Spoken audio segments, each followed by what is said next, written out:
Like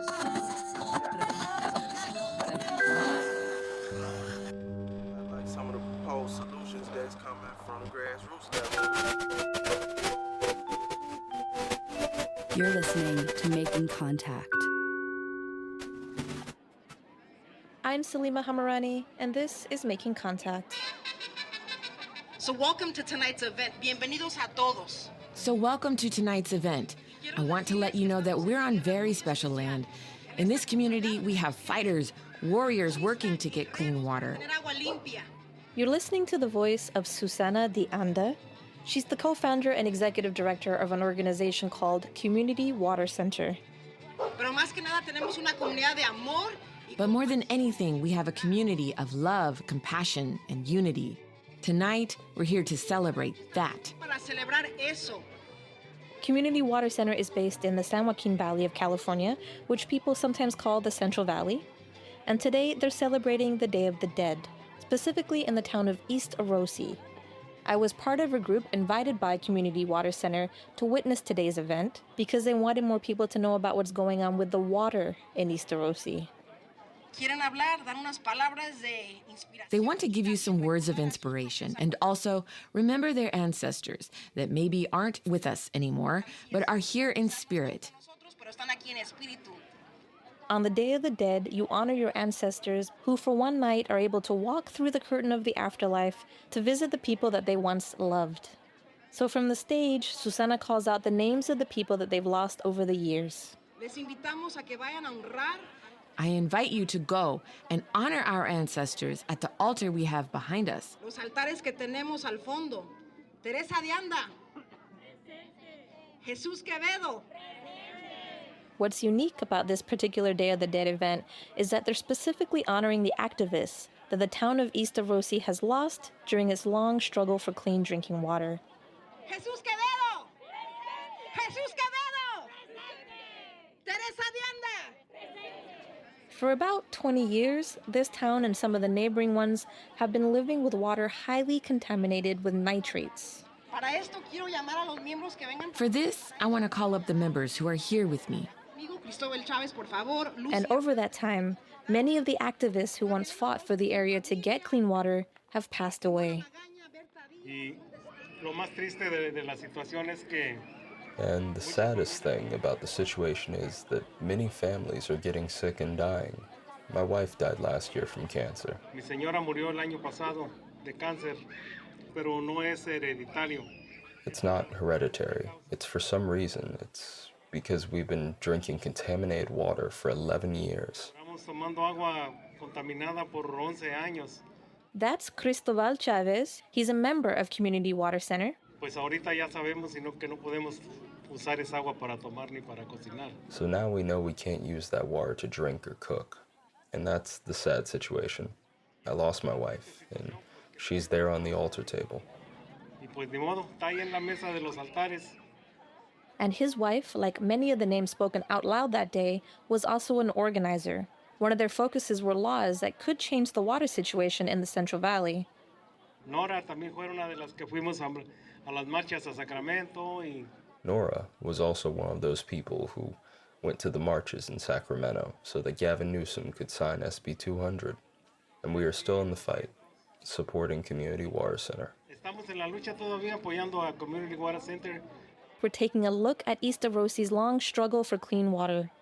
It's just one of hundreds of failing water systems across California, most of them in the Central Valley and in poor farm worker communities just like this one.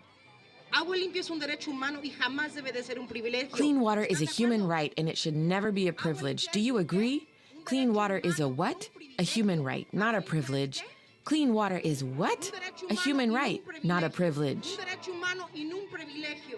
By looking at East Orosi's water struggle, we can begin to understand the roadblocks California has to face if it wants to provide clean, safe drinking water to all of its residents. Because this isn't just a story about policy. California can't just pass the right laws, it also has to ensure a way to implement them in the poorest of places where residents are already struggling with infrastructure and access and local governance is underfunded. The right laws might be sliding into place for East Orosi, but by themselves, they're just not enough. Stay tuned, all that and more, coming up. Teresa Dianda. María Elena Orozco. María Elena Orozco. María Elena Orozco. ¡Yahoo! Gracias, gracias, contadora.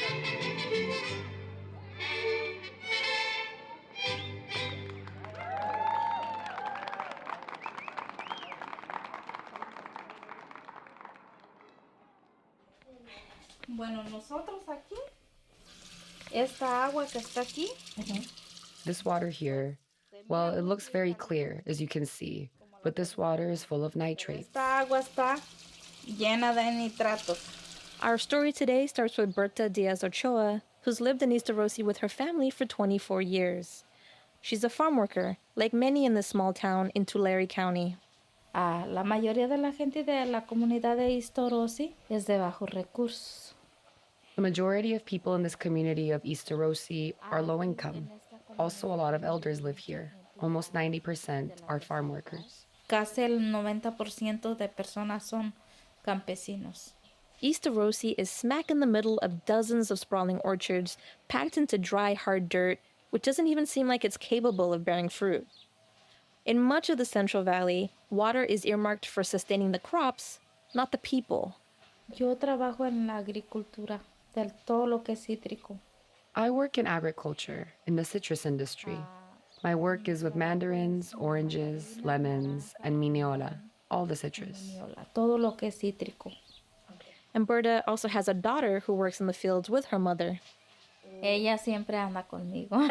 She's always with me. Todos los días, ayudándole helping with the other workers, telling them don't leave the fruit on the ground, on the trees, don't leave your work tools behind. Que no dejen picos.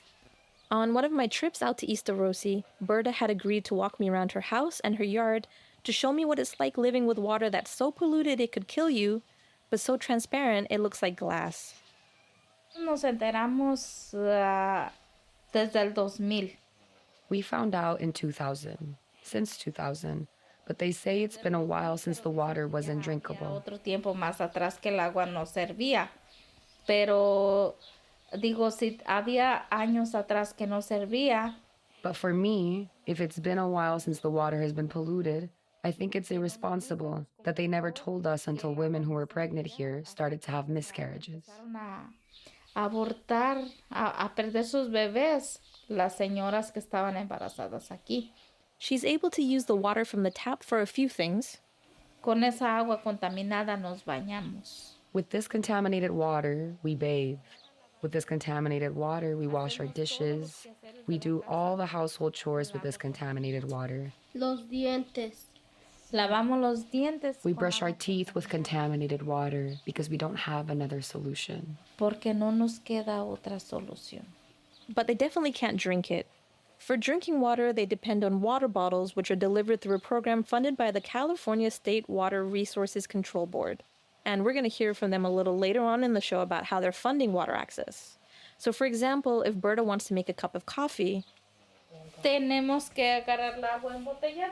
Estas son las botellas que nos traen a nosotros. We have to bring these water bottles in. These are the bottles that they deliver to us. These are 5-gallon bottles. They leave us only 5 bottles of 5 gallons. 5 botellas de 5 galones. Which means that each household receives 25 gallons of water every other week.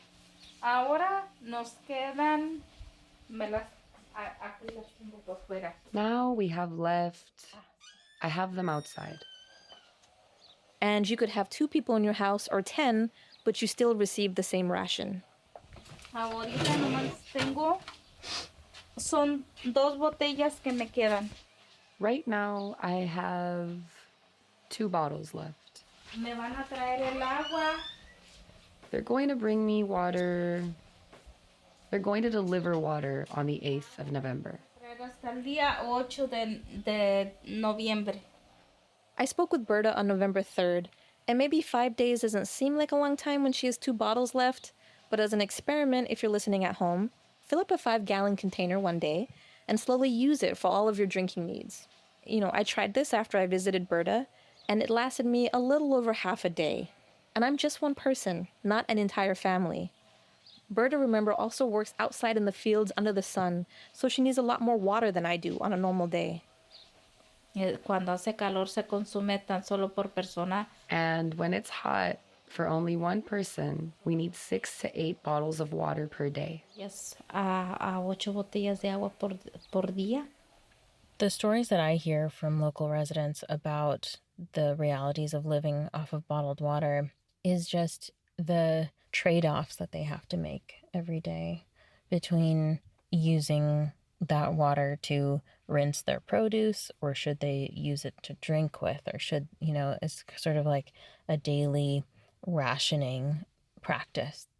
That's Janaki Anaga. She's a lawyer and the director of advocacy with Community Water Center. We heard from their executive director during the Day of the Dead event. Community Water Center helps towns in the San Joaquin Valley organize for clean drinking water. So the valley has a lot of pollutants in the water, but the main problem in East Orosi is that nitrate Berta Diaz was talking about. And that's a result of local agriculture like dairies and synthetic fertilizer that runs off of the local orchards, concentrating in drinking water sources. Nitrate is a chemical that helps boost the amount of nitrogen available to plants, which helps them to create protein. Since there's a limited amount a plant can usually absorb, normally there's a limit to how fast they can grow and even where they can grow. Artificial fertilizers, however, accelerate plant growth by flooding them with nitrogen in a water-soluble form called nitrate. It can force plants to grow in soil that's not really suited for them, and it's also not good for humans to consume. Nitrate is an invisible and scentless compound that in certain quantities can result in inhibiting oxygen moving through your body. So in very small children and infants, this can be fatal. In adults, and particularly among pregnant women and people who are immune compromised, it's incredibly detrimental. And it also is connected to a higher risk of cancer. There weren't any medical studies on East Orosi that I could find, and it's also difficult to pinpoint water as the cause of many of the diseases present in the Central Valley. The area has been plagued by environmental racism for decades, so it's hard to know if it's the refineries or heavy industry or the smog or the fertilizers. But a 2001 study found that low-income communities with high levels of nitrate in the water had twice the incidence of thyroid cancer. And it's not just nitrate that small towns in the Central Valley have to worry about. Depending on their location, there are a slew of chemicals they'll have to contend with. There's problems with arsenic, which occurs naturally but also leaches into the groundwater as runoff from industrial and agricultural sources. There's hexavalent chromium, natural but also industrial runoff, which is highly carcinogenic, and 1,2,3-TCP, which is a chemical that used to be used in pest control that is now banned, but lingers in the groundwater in agricultural towns. It's also carcinogenic and damages the liver. A study in 2019 by the Environmental Working Group discovered that drinking the tap water in California could contribute to 15,500 cases of cancer in the state. And most of that unsafe water is concentrated in the Central Valley. It's a catch-22 for most of its residents. Many people work in the very industries that are slowly killing them, like Berta and her neighbors.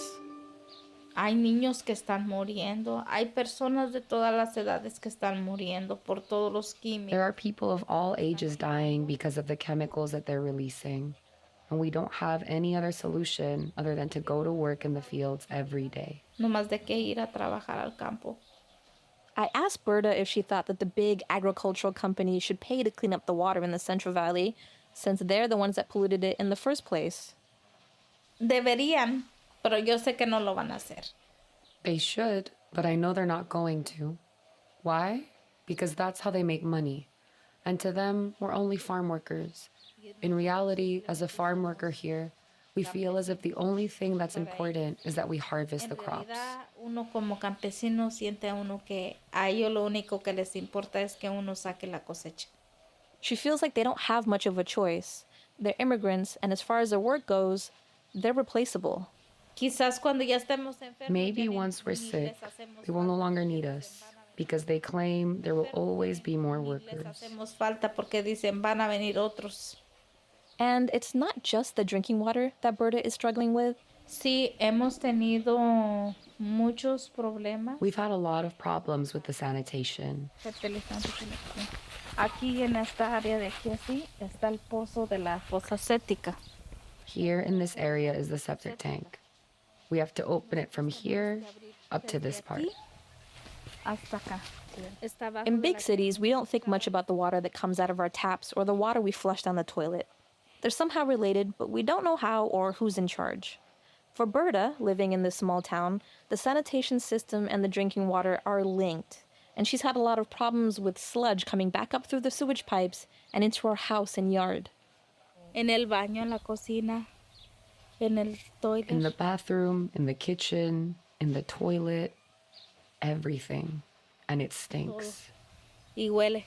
Part of the problem is that the people who are supposed to service the sanitation in this area often just don't do it. We hear dozens of residents come and tell us they've never had their septic tank pumped, even despite calling and trying to get through, that they have had to do it themselves and pay. There have also been several instances where the infrastructure has failed due to poor operation and maintenance, and sewage has backed up into people's homes, into their bathtubs and their sinks, and into their backyards, and this has happened on a couple of occasions. Yo creo esto se debería de ser viral. I believe that this should be viral because it's a very critical situation, what we're living with here in this community. And like I said, it's a beautiful community, very peaceful. But even though it's peaceful, we can also see the seriousness of the situation with our water. Pero así como está de pacífica, también podemos ver la gravedad que hay con nuestra agua. Y we also deserve a better life, a dignified one, like all human beings. Dignamente, como todos los seres humanos. There's a common issue across the Central Valley that Berta pointed out to me.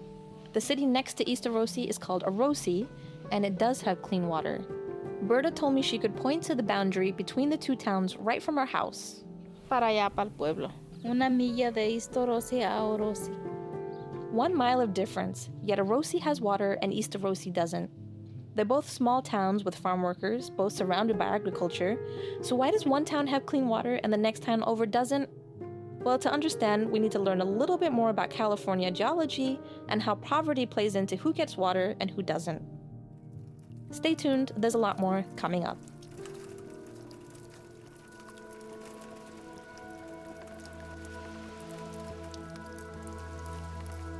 We're just jumping in to remind you that you're listening to Making Contact. If you like today's show and you want more information, you can find us online at radioproject.org. And now, back to today's show.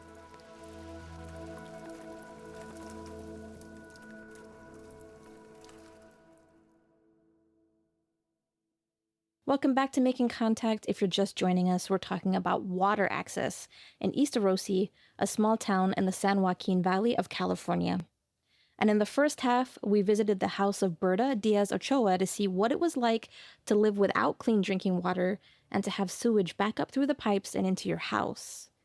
And so to start us off in the second half, I wanted to know why some towns in California are so polluted while others are not. And for that, I visited a nonprofit called Self-Help Enterprises at their offices in Visalia. So how was the drive? It was long. Yeah, I know. There was a little bit of traffic, but it was 99 is the worst. I learned about Self-Help Enterprises because they're actually in charge of delivering those 5-gallon jugs of water to people like Berta in East Orosi. But that's not the only thing that they do. Here's Jessie Snyder, their Director of Community Development. We were founded in 1965. We serve the San Joaquin Valley, which is 9 counties, and the foothills and surrounding areas in those counties. So that includes Tulare County and towns suffering from polluted water like Cutler, Early Mart, Seville, Sultana, and East Orosi. Self-Help Enterprises didn't start out working on water.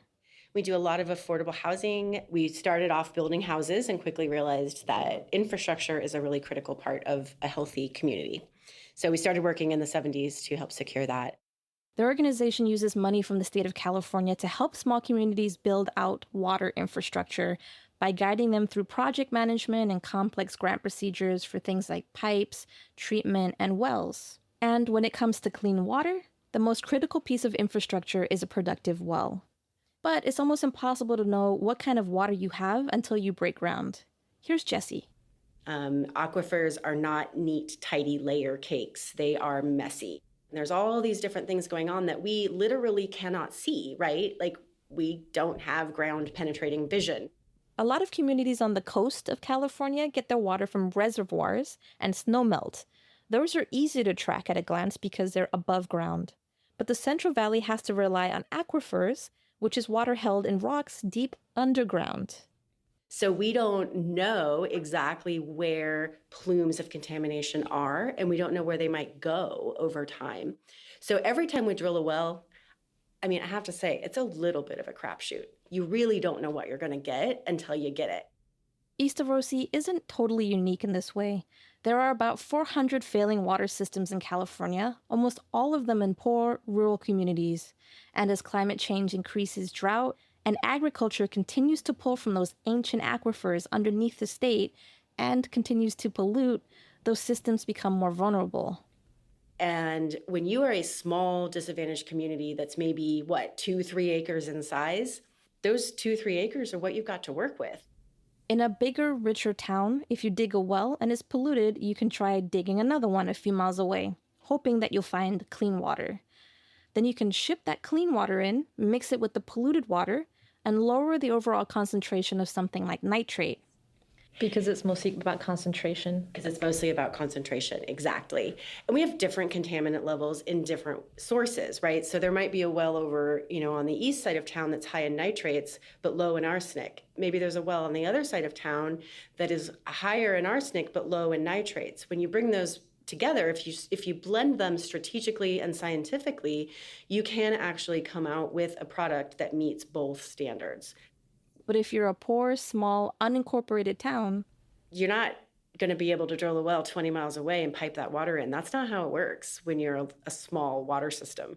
That might be how it works in really big federal and statewide projects, but it does not work that way when you're a small water system. You're stuck with what you've got under your feet. East Orosi, for example, has 2 wells, and they're both contaminated. In the summer, they're almost completely dry, and the concentration of chemicals reaches incredibly dangerous levels. And technically, even if they can't dig a new well very far away, they could try to dig deeper to access potentially cleaner water lower in the aquifer, but that's also not an option. And I'm guessing drilling a well is pretty expensive. Absolutely it is. So a new public drinking water well, is easily north of $1 million these days. 1.2 million feels like a recent cost estimate I've seen. But if you think about a well having useful life of, let's say, 30 to 40 years, 40 years is a pretty good assumption, and you try to spread that $1 million over 30, 40, 50 customers over 40 years, forget it. That right there, you're done. That well is unaffordable. This is a reason that small, poor, rural communities really suffer so much more from a lack of clean drinking water. They just don't have the tax base to create new infrastructure. They can't ship clean water in, they can't dig deeper in search of it. And it's not just water. East Orosi is having sewage problems, as we mentioned. It also doesn't have sidewalks in some places. All of the street lamps don't function. It just doesn't have the money. So, if you drill and you find nitrate, well, you might just be stuck with that until another 100 years goes by and you can save up enough money for a new well, or you access public funding to drill it. And that's actually why the situation in East Orosi is changing, because now there is public funding available. In 2012, California declared water access a human right. It was the first state in the nation to do so, and is actually setting aside funds to fix its failing water systems in small towns where water access is the most dire. And there were a few new laws, but the primary one is called SAFER, or SB 200, which stands for Safe and Affordable Funding for Equity and Resilience. It was an important victory for many of the East Orosi organizers who often went to Sacramento to lobby for it. SAFER sets aside $130 million per year through 2030 just for water. One of the things that was really unique about SAFER, it does pay for infrastructure, so pipes in the ground, wells, treatment plants. And with these new funds, California has decided that there's an easy solution to East Orosi's water issues. A study in 2018 pointed out that 80% of the communities that don't have water are less than 1 mile away from communities that do have water. That's the case for East Orosi. Well, so one of the primary tools we have, and this is one of the tools that we're using in the case of East Orosi, is what we call consolidation, which means joining two water systems together. That's Andrew Altivote, Assistant Deputy Director of the State Water Resources Control Board, which is the government entity helping fund water delivery to East Orosi. The board has facilitated over 100 consolidations across California. Consolidating water systems can mean a lot of things, combining billing or administration, for example. And then in this case, what we would call physical consolidation, where you're actually connecting pipes together. The state plans to pay for or reimburse all of the expenses involved in laying new pipes, digging new wells, connecting all of the infrastructure between the two towns. It just has to get the town of Orosi to agree. And in most cases, most of our consolidations are voluntary. The state can also allow bigger administrative systems to take over smaller ones to help with things like billing and bureaucracy while the consolidation is taking place. That's also been ordered for East Orosi. So in this case, Tulare County is the administrator. So we're paying Tulare County to help to run the East Orosi system and to bring them into the consolidation with Orosi. All of this means that East Orosi is finally, after 20 long years, on the verge of being able to turn on their taps and drink water flowing out of it without fear of getting cancer. The next time I went back to East Orosi for the second Day of the Dead event, the community was celebrating its newfound victory.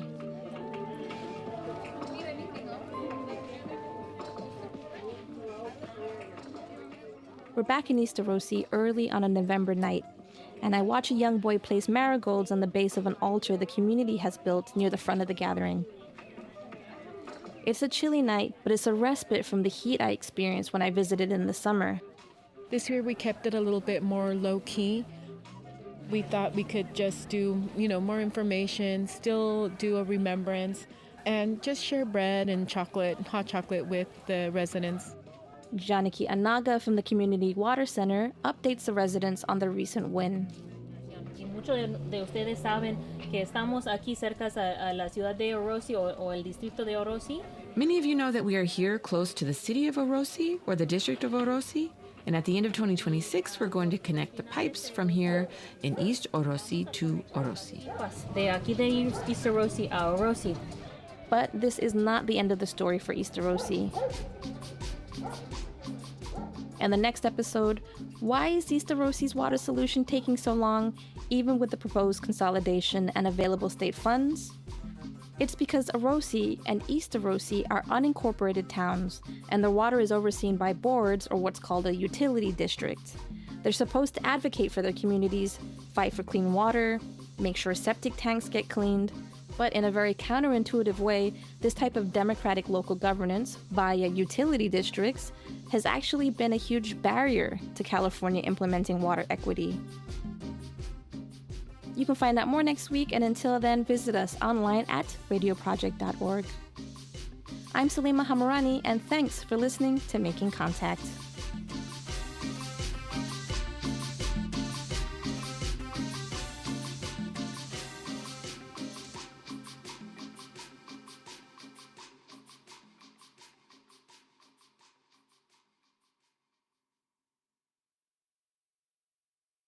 For 75 years, KPFA has presented progressive voices who introduced their initiatives and spoke truth to power.